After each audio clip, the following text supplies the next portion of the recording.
ज्ञान कुंज coaching centre में। और आज मैं आपको अध्ययन कराऊंगा जो कि कक्षा 10 की जो चैप्टर 13 है विद्युत धारा के चुंबकीय प्रभाव। उस नहीं विद्युत है सिर्फ आपका विद्युत धारा चुंबकीय प्रभाव को चैप्टर 13 में, चैप्टर 12 में आपका सिर्फ विद्युत है। उसके साथ ही आपका जो आकांक्षा 40 का एग्जाम है, आपका आकांक्षा 40 का एग्जाम है, उसमें जो आकांक्षा 40 का एग्जाम लिया जाता है तो आकांक्षा 40 एग्जाम की तैयारी आपको इसी चैनल पर करवाई जाएगी। तो आप लोग तैयारी करने के लिए आप लोग चैनल पर बने रहने के लिए चैनल को सब्सक्राइब करना ना भूलें। चलिए तो बताते हैं कि आकांक्षा 40 आखिर की किस तरह के प्रश्न पूछती है, जो आपको इस वीडियो में पता चल जाएगा इस वीडियो के माध्यम से कि आकांक्षा 40 में किस तरह का प्रश्न पूछा जाता है। आप लोग इस वीडियो को देखने के बाद आपको अंदाज़ा हो जाएगा किस तरह के प्रश्न वहाँ पर आएंगे। देखिए आपका आकांक्षा 40 है वो मॉडल पेपर भी जारी की है, जिससे आज के पहले यानी 2022 के पहले जब भी एग्ज़ाम लिया जाता था 2019, 2018, 2017 जब भी एग्ज़ाम लेता था तो पहले मॉडल पेपर जारी नहीं करता था।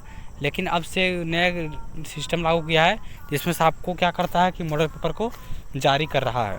तो अगर आप लोग मॉडल पेपर डाउनलोड नहीं किए तो देख लीजिए मेरा वीडियो कि मॉडल पेपर आकांक्षा 40 का मॉडल पेपर कैसे डाउनलोड करें, वो आपको भी मेरे चैनल पर मिल जाएगा, तो आप वहाँ से देख सकते हैं।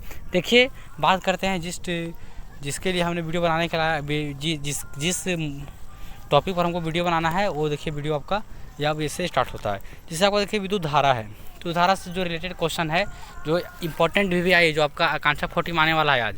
तो आकांक्षा 40 के लिए जो आपका इम्पोर्टेंट क्वेश्चन है तो आप लोग देख लीजिए कैसा आता है और कैसा नहीं आता है। आप लोग टेंशन नहीं लीजिए, आप लोग को चैप्टर वाइज कंप्लीट करवाने के बाद आपको करवा दिया जाएगा आपको फिर मॉडल पेपर आकांक्षा 40 का सॉल्यूशन। तो आप लोग अभी पहले चैप्टर वाइज चैप्टर देख लीजिए, यह भी आपका इंपॉर्टेंट क्वेश्चन जो आपका मॉडल पेपर में सब क्वेश्चन दिया है। पहला प्रश्न क्या बोला है, लिखित में से कौन विद्युत विभवांतर का ऐसा मात्रक है।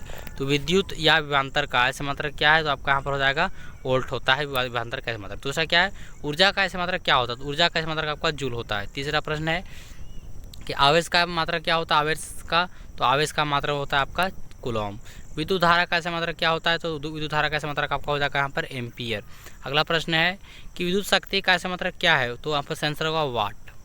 कि 1 किलोवाट घंटा का व्यावहारिक मात्रक क्या है, तो सही आंसर होगा आपका यूनिट है। अगला प्रश्न क्या है, 7वां प्रश्न है कि जूल का मान क्या होता है, तो 0.2524 कैलोरी आपका होता है जूल का मान।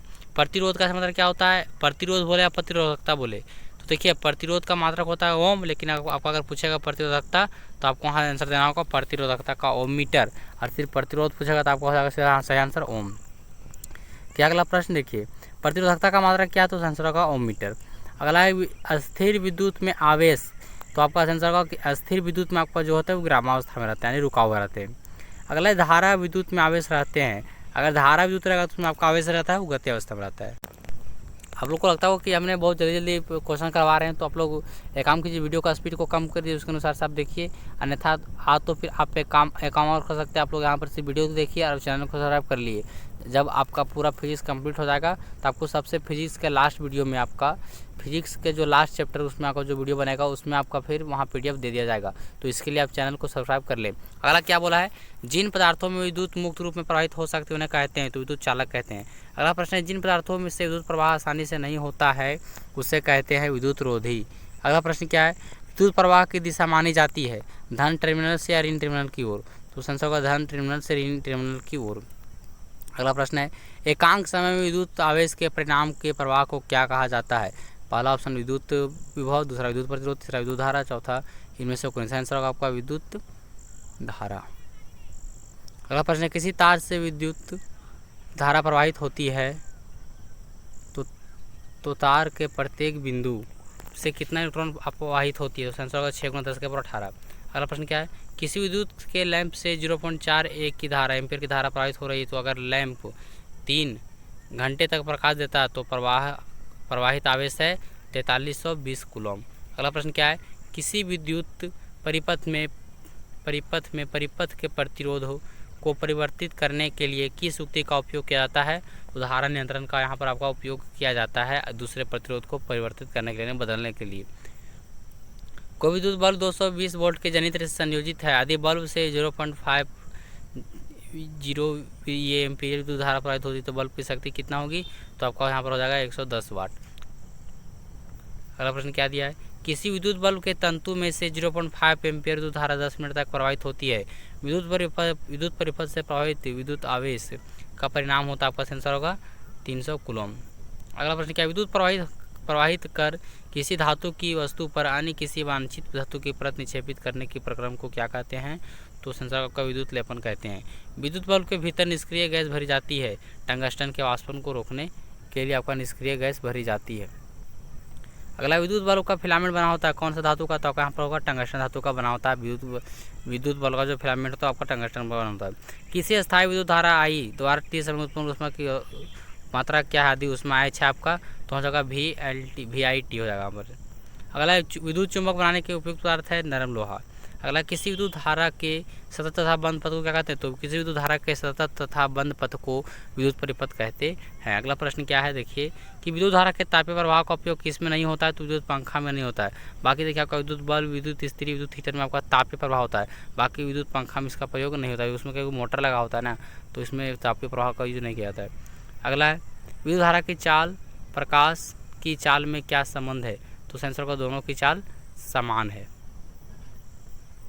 अगर किसी विद्युत परिपथ में इकाई धन आवेश को एक बिंदु से दूसरे बिंदु तक ले जाने के लिए कार्य को मापा जाता है, उन बिंदुओं के बीच क्या होता है? तो उन बिंदुओं के बीच के विभवांतर से मापा जाता है। अब सेल से कोई भी विद्युत धारा नहीं ली जाए तो उनके दोनों टर्मिनलों के बीच विभवांतर शून्य नहीं होता है। ऑप्शन नंबर 20 सही होगा, विभवांतर शून्य नहीं होता है। देखिए, विद्युत धारा उत्पन्न करने की युक्ति को क्या कहते हैं? युक्ति ने यहाँ पर युक्ति होगा, तो विद्युत धारा उत्पन्न करने की युक्ति को कहा जाता है जनित्र। अगर एमीटर को विद्युत परिपथ में कैसे जोड़ा जाता है? तो सेंसर का श्रेणी क्रम में जोड़ा जाता है। अगला प्रश्न क्या है, 110 वाट का विद्युत बल्ब 250 वोल्ट के विद्युत मेन से जोड़ा जाता है, तो बल्ब से प्रवाहित धारा का मान होगा तो सेंसर का 0.4 एम्पियर।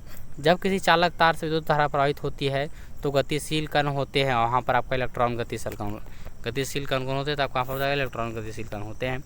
परिपथ में विद्युत धारा की माप किससे की जाती है? तो सेंसर का आपका एमीटर से की जाती है। किसी विद्युत बल्ब का रुमांतक 220 वोल्ट से 100 वाट तक है। जब इसे 120 वोल्ट पर प्रचालित करते हैं तब इसके द्वारा उपयुक्त शक्ति कितनी होती है? 100 वाट, 75 वाट, 50 वाट, 25 वाट। तो इसका जो आंसर होगा आपका हो जाएगा 50 वाट। अगला प्रश्न देखिए, किसी विद्युत बल्ब का अनुमानतक, देखिए आपका प्रश्न हो गया था 60 वाट का, यहाँ पर देखिए 60 वाट का हो जाएगा। अगला क्या है, दो चालक तार जिनके पदार्थ लंबाई तथा व्यास समान है, किसी विद्युत परिपथ में पहले श्रेणी में क्रम में और फिर पार्श्व क्रम में संयोजित उत्पन्न प्रतिरोधक अनुपात क्या होगा? तो 4:1 होगा। अगला, परिपथ में कितने अनुमानतक फ्यूज का उपयोग किया जाता है जबकि 220 वोल्ट पर 1 किलोवाट का विद्युत उपभोक्त होती है? तो आपका होगा 5 एम्पियर का।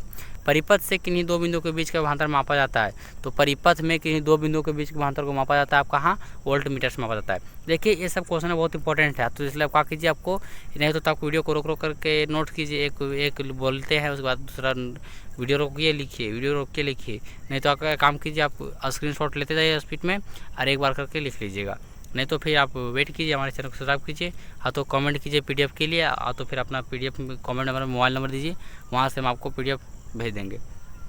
ताप बढ़ने पर चाल का प्रतिरोध क्या होता है? बढ़ता घटता नहीं, इनमें से कोई नहीं, तो सेंसर का बढ़ता है। रेशम द्वारा गढ़ने पर कांच की छड़ में उत्पन्न आवेश है? तो सेंसर का धन आवेश। उन द्वारा एनोबाइट के छड़ को रगड़ने पर एनोबाइट की छड़ पर उत्पन्न क्या होती है? तो वहाँ पर आपका ऋण आवेश उत्पन्न होती है। दो आवेशित वस्तुओं पर लगने वाला बल्ब पर कौन सा नियम लागू होता है? फैराडे नियम, एम्पियर नियम, कूलॉम नियम, ओम नियम। तो आपका सेंसर होगा कूलॉम नियम।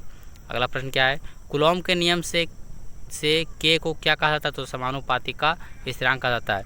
दो सदस्य आवेशों के बीच किस प्रकार का बल लगता है? तो प्रतिकर्षण बल लगता है वहाँ पर। विजातीय आवेशों के बीच विजातीय आवेश रहेगा तो आपको वहाँ पर आकर्षण बल लगेगा। अगला है, दो पिंडों में आपस रगड़ने पर दोनों पिंड समान धन और ऋण आवेश से आवेशित होते हैं, इसे कहा जाता है? तो आपका हो जाएगा आवेश संरक्षण का नियम, इसे कहा जाता है। अगला प्रश्न क्या है कि क्या प्रोटॉन आवेशन प्रक्रम में भाग लेते हैं? तो संयोजक और नहीं भाग लेते हैं। दो वस्तुओं का आपस में रगड़ने पर जो इलेक्ट्रॉन त्याग करता हुआ हो जाता है धन आवेशित, जो वस्तु रगड़ने पर इलेक्ट्रॉन ग्रहण करता हुआ हो जाता है ऋण आवेशित। जो पदार्थ घर्षण द्वारा आसानी से आवेशित होता है कहलाते हैं विद्युत रोधी। ये सब आसान प्रश्न है, यही सब प्रश्न आपको वहाँ पर पूछेगा। किसी स्रोत से सतत धारा उत्पन्न करने की सरल युक्ति है? तो क्वेश्चन का उल्टीशील। ओम के नियम में अचर राशि क्या होता है? तो अचर राशि आपको वहाँ पर ताप होता है। अचर बोले तो नियतांक कौन होता है? ताप होता है आपका। ओम के नियम में विद्युत धारा और विभवांतर के बीच खींचा गया आलेख होता है सरल रेखा। स्रोत के उल्टता में बिना कोई परिवर्तन किए परिपथ की विद्युत धारा को नियंत्रित करने के लिए उपयोग किए बिना अवयव को क्या कहते हैं? तो परिवर्ती धारा प्रतिरोध कहते हैं। वह अवयव जो उच्च प्रतिरोध लगाता है उसे कहते हैं हीन चालक। किसी प्रतिरोधक में क्षयित अथवा उपभोग ऊर्जा व्यक्त किया जाता है तो W बराबर I गुना T के द्वारा किया जाता है। 12 वोल्ट विभवांतर के दो बिंदुओं के बीच दो कूलम आवेश को ले जाने में कितना कार्य किया जाएगा? तो आपका 24 जूल कार्य किया जाएगा। 12 दूना 24। 6 वोल्ट बैटरी से गुजरने वाले हर एक कूलम आवेश में कितनी ऊर्जा दी जा सकती है? तो आंसर होगा आपका 6 जूल ऊर्जा दी जा सकती है। इलेक्ट्रॉन पर आवेश होता है तो आंसर होगा 1.6 गुना 10 के पावर 19 कूलम होती है। अगला क्या है कि समांतर क्रम में संयोजित 10 प्रतिरोधों का जिनमें प्रत्येक का मान 10 ओम है तो समतुल्य प्रतिरोध क्या होगा? तो 100 ओम होगा। अगला प्रश्न क्या, अगर बैटरी से केवल प्रतिरोधकों को एक समूह संयोजित हो तो स्रोत की ऊर्जा निरंतर पूर्ण रूप से किस ऊर्जा में परिवर्तन होगा?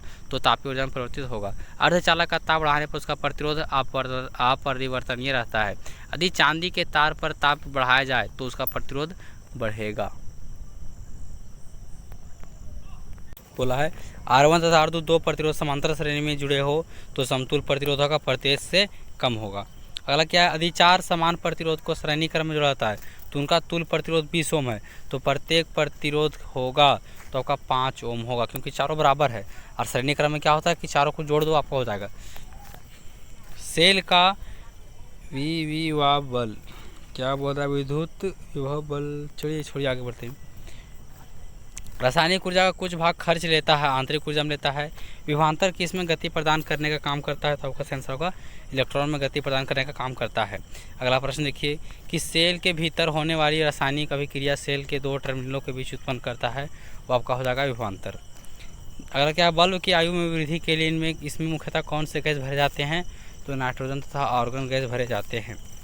अगला, किसी चालक में उत्पन्न ऊष्मानुक्रमानुपाती है तो होगा धारा के वर्ग का। किसी चालक में प्रवाहित धारा के लिए ओम का नियम लागू होता है जब चालक का ताप अचर रहता है। प्रतिरोध किसी पदार्थ का ऐसा गुणधर्म है जो चालक में किसके प्रवाह के अवरोध उत्पन्न करता है? तो आंसर होगा आपका यहाँ पर इलेक्ट्रॉनों के। यदि किसी प्राथमिक सेल का पूर्णतः उपयोग कर लिया गया हो तो उसे दोबारा आवेशित करना संभव है या नहीं? तो आंसर होगा नहीं। यानी इसका मतलब कोई बैटरी को अगर हम लोग उपयोग कर लिए और फिर उसका दोबारा उसका यूज़ करना चाहेंगे चार्ज करके तो नहीं होगा। इस आप देखते हो कि टॉर्च में जो पेंसिल बैटरी लगती है जिसमें काला करके कोयला टाइप का डाला होता है तो उसका हम लोग दोबारा उपयोग नहीं कर सकते हैं, वही यहाँ पर बोला गया है। संचायक बैटरियों को पुनः आवेशित करना संभव है या नहीं? तो हाँ हो जाएगा। इस आप लोग देखते हैं बहुत सारा बैटरी जो जिससे चार्ज, जैसे मोबाइल का बैटरी उसको बोल सकते हैं, हाँ उसका उपयोग हम लोग कर सकते हैं।